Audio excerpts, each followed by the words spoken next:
தேவனே, என் ஜெபத்தை கேட்டருளும், என் விண்ணப்பத்திற்கு மறைந்திராதேயும். சங்கீதம் 55:1. எனக்கு செவி கொடுத்து உத்தரவு அருளிச் செய்யும். சத்துருவினுடைய கூக்குரலி நிமித்தமும் துன்மார்க்கர் செய்யும் இடுக்கத்தி நிமித்தமும் என் தியானத்தில் முறையிடுகிறேன். சங்கீதம் 55:2. அவர்கள் என்மேல் பழிச்சாட்டி குரோதங்கொண்டு என்னை பகைக்கிறார்கள். சங்கீதம் 55:3. என் இருதயம் எனக்குள் வியாகுலப்படுகிறது, மரணத்திகில் என்மேல் விழுந்தது. சங்கீதம் 55:4. பயமும் நடுக்கமும் என்னை பிடித்தது, அருக்களிப்பு என்னை மூடிற்று. சங்கீதம் 55:5. அப்பொழுது நான், எனக்கு புறாவை போல் சிறகுகள் இருந்தால் நான் பறந்து போய் இளைப்பாறுவேன். சங்கீதம் 55:6. நான் தூரத்தில் அலைந்து திரிந்து வனாந்தரத்தில் தங்கியிருப்பேன். சங்கீதம் 55:7. பெருங்காற்றுக்கும் புசலுக்கும் தப்பத் தீவிரித்துக் கொள்ளுவேன் என்றேன். சங்கீதம் 55:8. ஆண்டவரே, அவர்களை அழித்து அவர்கள் பாஷையை பிரிந்து போக பண்ணும். கொடுமையையும் சண்டையையும் நகரத்திலே கண்டேன். சங்கீதம் 55:9. அவைகள் இரவும் பகலும் அதின் மதில்கள் மேல் சுற்றித் திரிகிறது, அக்கிரமமும் வாதையும் அதின் நடுவில் இருக்கிறது. சங்கீதம் 55:10. கேடுபாடுகள் அதின் நடுவில் இருக்கிறது, கொடுமையும் கபடும் அதின் வீதியை விட்டு விலகிப் போகிறதில்லை.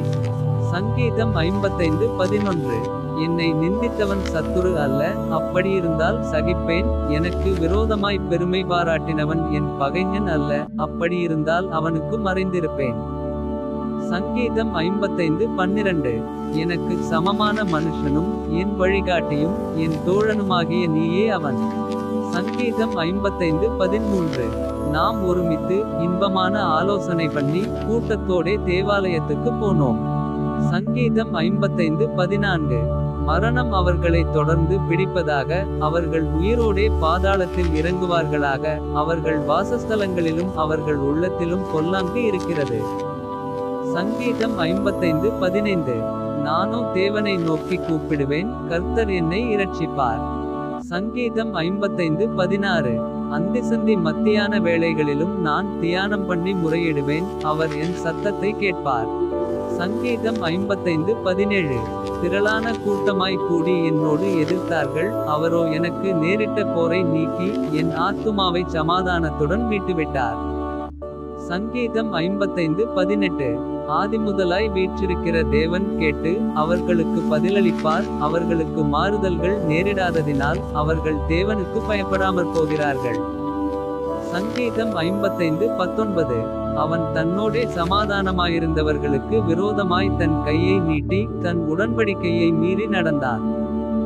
சங்கீதம் 55:20. அவன் வாயின் சொற்கள் வெண்ணெயைப் போல மெதுவானவைகள், அவன் இருதயமோ யுத்தம். அவன் வார்த்தைகள் எண்ணெயிலும் மிருதுவானவைகள், ஆனாலும் அவைகள் உருவின பட்டயங்கள். சங்கீதம் 55:21. கர்த்தர் மேல் உன் பாரத்தை வைத்துவிடு, அவர் உன்னை ஆதரிப்பார், நீதிமானை ஒருபோதும் தள்ளாடவோட்டார். சங்கீதம் 55:22. தேவனே, நீர் அவர்களை அழிவின் குழியில் இறங்க பண்ணுவீர், இரத்தப்பிரியரும் சூதுள்ள மனுஷரும் தங்கள் ஆயுளின் நாட்களில் பாதிவரையிலாகிலும் பிழைத்திருக்க மாட்டார்கள், நானோ உம்மை நம்பியிருக்கிறேன். சங்கீதம் 55:23.